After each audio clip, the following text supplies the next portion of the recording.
అయితే వాటిని తొలగించుకుపోతాం అంతే. ఏం చేస్తాం? తులసికి దూరంగా దీపం వెలిగించాలి.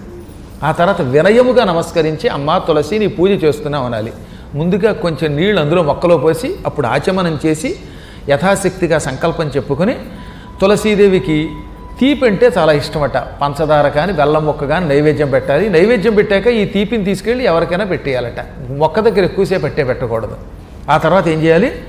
భక్తితోటి ఒక మంత్రాన్ని జపిస్తే మంచిదన్నారు. తులసికి ఒక మంత్రం ఉంది.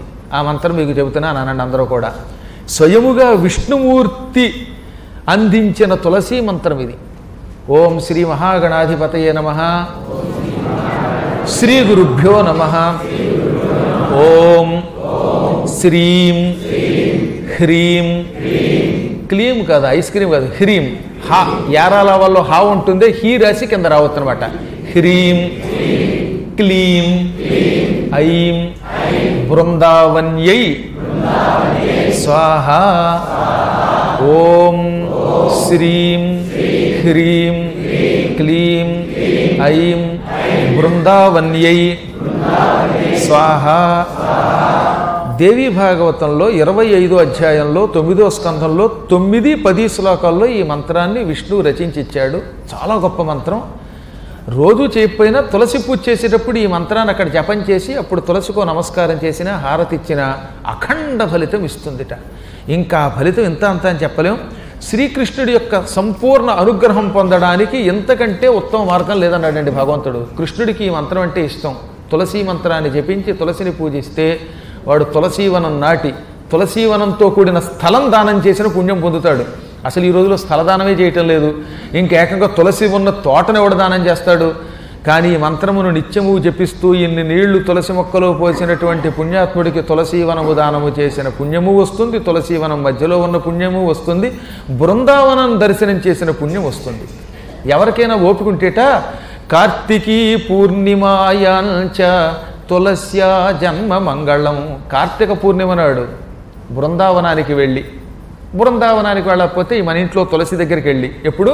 కార్తీక పూర్ణిమ నాడు తులసి యొక్క ఈ కథ గుర్తుకు తెచ్చుకొని తులసి మీద ఓ పాట పాడి ఇన్ని నీళ్లు తులసి మొక్కలో పోస్తే తులసిని మనం స్తోత్రం చేస్తే ఇందాక చెప్పిన మంత్రంతో అటువంటి వాడికి జీవితంలో పునర్జన్మత్తడు శాశ్వత గోలోకమే పొందుతాట. సర్వపాపముల నుంచి విముక్తి పొంది శ్రీకృష్ణుడి యొక్క సన్నిధానం పొంది తీరుతాడు. ఇది శిరోధార్యం అన్నాడు నారదునితో. నేను చెప్పిన మాట విను, కార్తీక పూర్ణిమ నాడు అవకాశం ఉంటే బృందావనం వెళ్ళు, వెళ్ళలేకపోతే నీ ఇంట్లో కూర్చో, తులసి మొక్కలో ఇన్ని నీళ్లు పోయి అక్కడ తులసి యొక్క మంత్రం ఓం శ్రీం హ్రీం క్లీం ఐం బృందావన్యై స్వాహ మంత్ర జపం చెయ్యి, తులసి చుట్టూ ప్రదక్షిణ చేసి ఇంత పూజ చెయ్యి, నీవు గ్యారంటీగా నా లోకానికి వస్తావు, నీకు పునర్జన్మ రాదని చెప్పేశాడు సుస్పష్టంగా. ఇది నువ్వు పాటించన్నాడు. కాబట్టి కార్తీక పూర్ణిమ ఎంత గొప్పదో ఆలోచించండి. ఆ రోజు రాధకి బాగా ఇష్టమైనటువంటి దివసం. అందుకే రాధాదేవికి ప్రీతిపాత్రమైన రోజున ఈ బృందా మంత్రమును చెయ్యాలి. ఆ బృందయే తులసి యొక్క ఆత్మయే ఇప్పుడు బృందా అనే పేరుతో వనమై, వనం అంటే తోట, బృందావనం అంటే బృందా అనే పేరు కలిగిన ఒక ఆవిడ పేరు మీదుగా ఏర్పడిన తోట. ఈనాడు మధుర దగ్గర ఉన్న బృందావనం ఒక తోట ఒకప్పుడు.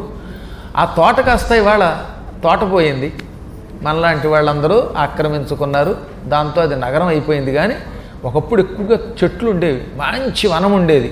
ఆ వనంలో కృష్ణ పరమాత్మ నిరంతరం సంచరించేవాడు. ఎందుకంటే అది మామూలు నగరం కాదు, తోట కాదు, అది బృంద యొక్క శరీరం. అందుకే అక్కడ నడిచేవాళ్ళు చాలా జాగ్రత్తగా ఉంటారండి.